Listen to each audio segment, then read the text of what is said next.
Hello, my name is TMFoughty. I work for the City of Columbus in the Desktop Support Division, and I'm here today to talk to you about passwords and password security for the City of Columbus.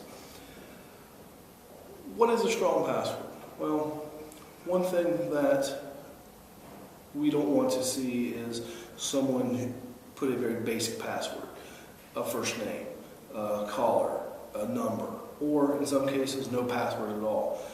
We have very sensitive data here, so we have to have our data protected. And so each user who has a network account must have a strong password.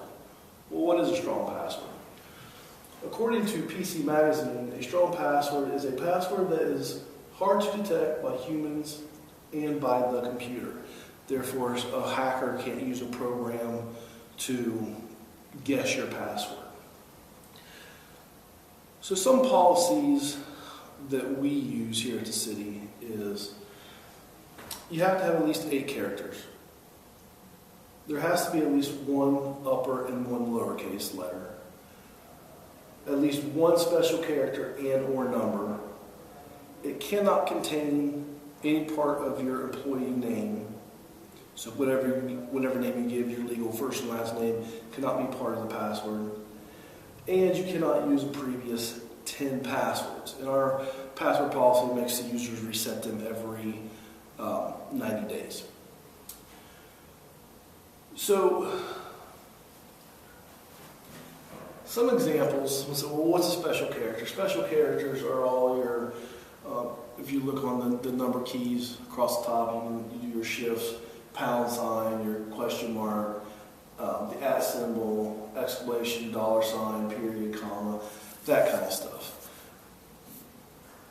An example of a computer or of a password that could feasibly be used is computer. It's exclamation point, lower c, 0, capital M, lower p, capital U, lower t, number 3, capital R, pound sign.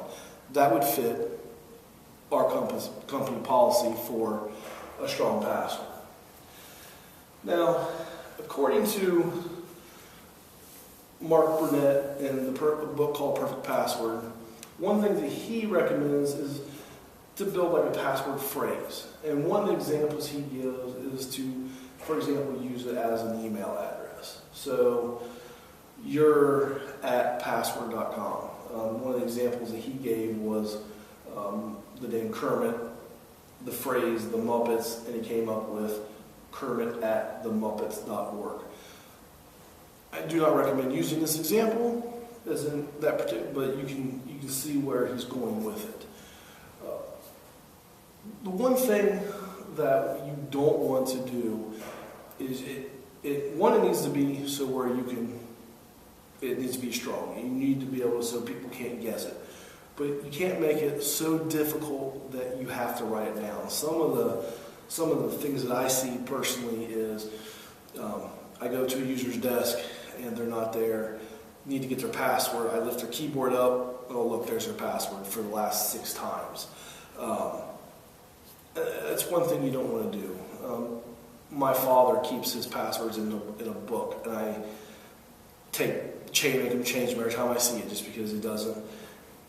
Someone takes, books are upside the computer. They steal the computer. Pages are open. They're going to take it too. So that's a couple of things you don't want to do. Another thing is that you need, this is for your own security. If we've had instances here where people, before the password policies long ago they were in place, they left their account open, didn't password protect it. Someone went in and typed an email to someone and sent it, and so it looks like you sent the email when you really didn't. But not to mention, nowadays you have your banking information and your personal identity. So anytime you're dealing with that, you want to secure it as best as possible. Thank you.